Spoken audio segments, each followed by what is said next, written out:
Hi Intermediate Algebra, this will be the last video for 9.6. So the last part of this section is when you have a binomial in the denominator and at least one of them is a radical. So how you solve that is differently if you have just a monomial in the denominator. So for instance, the kind that we've been doing is when you just have a monomial in the denominator like this. And if it's a square root, we're just giving it a twin, like this. And then we're simplifying out the perfect square in the denominator. And we get an answer like that. Right, so that's the kind we've been working on.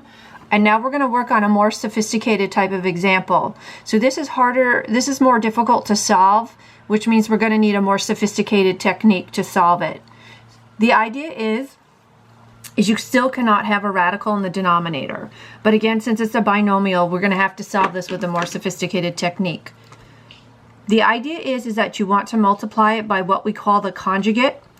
The conjugate is when the terms are identical except the middle sign is opposite.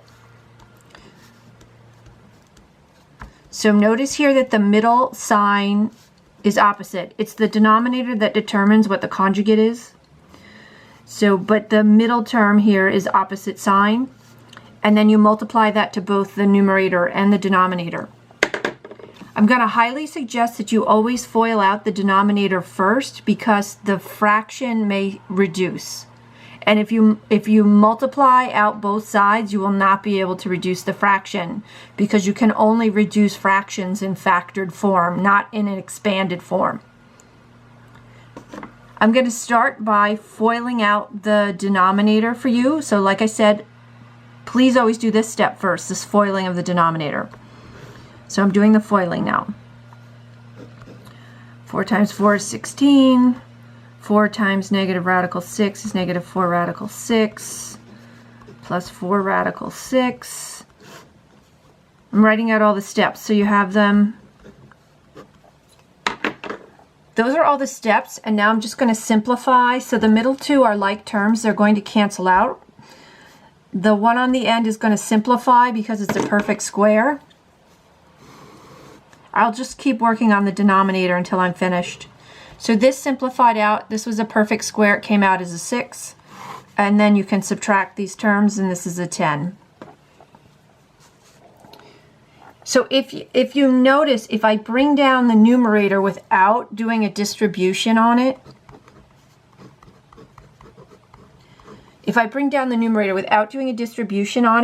you'll notice that I can reduce this. The 5 and the 10 go. And then the final answer is 4 minus radical 6 over 2. If you had distributed the 5, you would not at that point be able to reduce it with the 10 because we can only reduce in factored form. So that's why you always want to simplify the denominator first, then check if the whole fraction reduces. If the whole fraction does not reduce, then you can go ahead and distribute or FOIL the numerator, depending on what applies. Okay, gang, I'm going to do another example of this for you. So same thing here. You've got a radical, 2 radicals this time in the denominator, and that's not considered simplified form.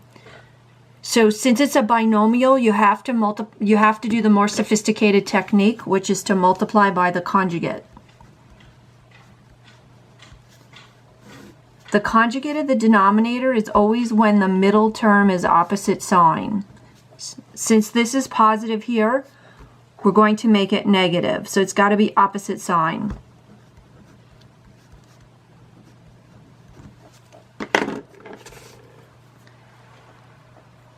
This one I can tell at this point it's not going to reduce, but I don't expect you guys to know that at this point.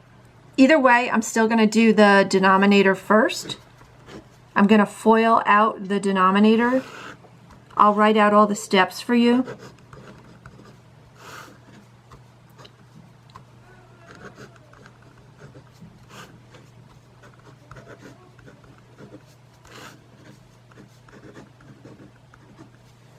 I'll keep simplifying out the denominator of this.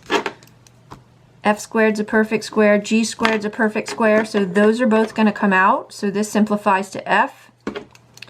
These are like terms, so these are going to cancel because you have 1 square root FG, a negative 1 square root FG, plus a positive square root FG, so they will cancel.